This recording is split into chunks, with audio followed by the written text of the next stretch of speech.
Hi, welcome to the t-test for independent groups video. The goal for this is that we're going to, in this video, go through the conceptual nature of the t-test for independent groups, and then we'll have a separate video in which we'll talk about the math, and a third video in which we will work an example. So watch this one to understand the purpose, the point, and the conceptual background for the independent groups t-test.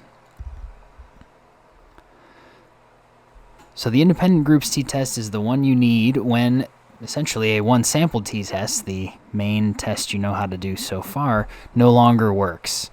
So in any instance where you're no longer comparing a mean to a population or to zero, you're probably going to at least need to get as complicated as the t-test for independent groups, especially if you're running an experiment in which you want to compare one group to the other. It's the most common statistical method to test the difference between two group methods. It's not necessarily it's certainly not the only and not necessarily the best way to do this. We'll talk about some of the other ways as time goes on through this semester, but we're going to talk about this t-test in detail because you're going to deal with it everywhere in every social science literature, and also because it's a useful tool when it's applied correctly and discussed carefully. So I want to start by delving into it conceptually with art, specifically the art from Dr. Allison Horst, who spent some time, I think she might still be the artist in residence at, I believe, at the R Studio. So we're going to talk our way through two sample t-tests with her art using our two teaching assistants here. Sample 1, the pink sample, and sample 2, the orange sample. So let's start by imagining that two random samples are drawn from populations with the same mean. Another way you could say that is that those samples were drawn from the same population. If that's the case, it's more likely that those two sample means will be close together and less likely that they will be far apart.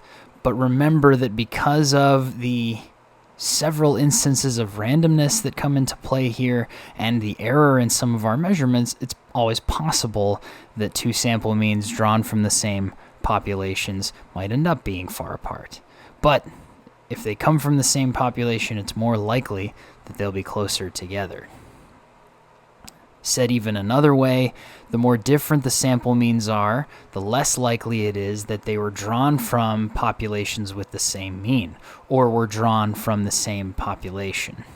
Again, we have to take into account sample spread and sample size, and assume we've sampled randomly. All the assumptions built into all of these inferential statistical tests are still true here. You can imagine them trying to figure it out if they sit too far apart from one another. So for our two teaching assistant random samples here, we want to know what's the probability of getting two sample means that are at least as different as ours are if they were actually drawn from populations with the same mean. In other words, what's the likelihood that we would get results at least this extreme if the null hypothesis were true? Again, taking into account sample spread, sample size, and all the rest of our assumptions. That space between them there is a triangle. That's the Greek letter delta, which is usually used in statistics to indicate change or a difference.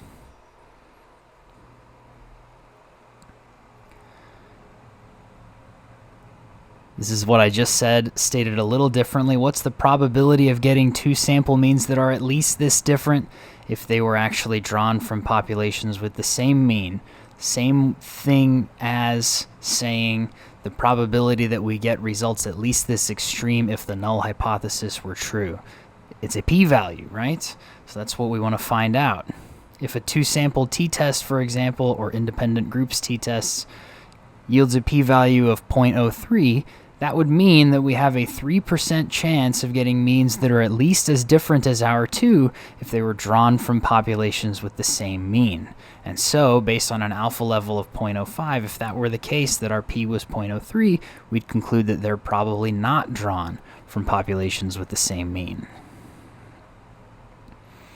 Here's a look at the kinds of overlap between two distributions that will result in particular p-values to try to help you kind of conceptualize and imagine this more visually.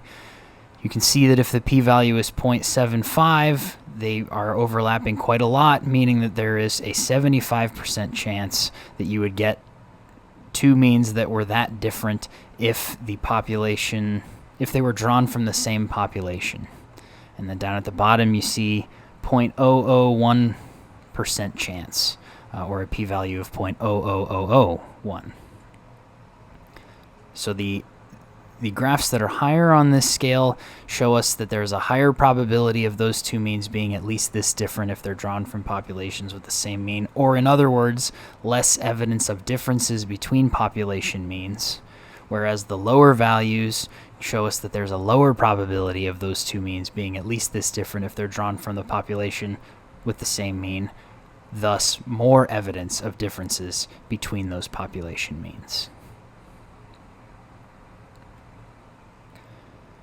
A reasonable question to ask at the end of all this is, when do we have enough evidence to say that that difference is interesting or meaningful, or in the language of most statisticians, significant? And the answer to that I've already mentioned. It's our alpha level, our selected significance level, which in psychology is usually 0.05, but not necessarily always. We'll talk about some variation in that relatively soon, but let's say it one last time. The probability of finding at least our difference in sample means, at least our difference, if they were drawn from populations with the same means, is less than 5%. That's enough evidence for us to decide that they're probably from populations with unequal means, or hopefully from different populations. Okay, head over to the math video.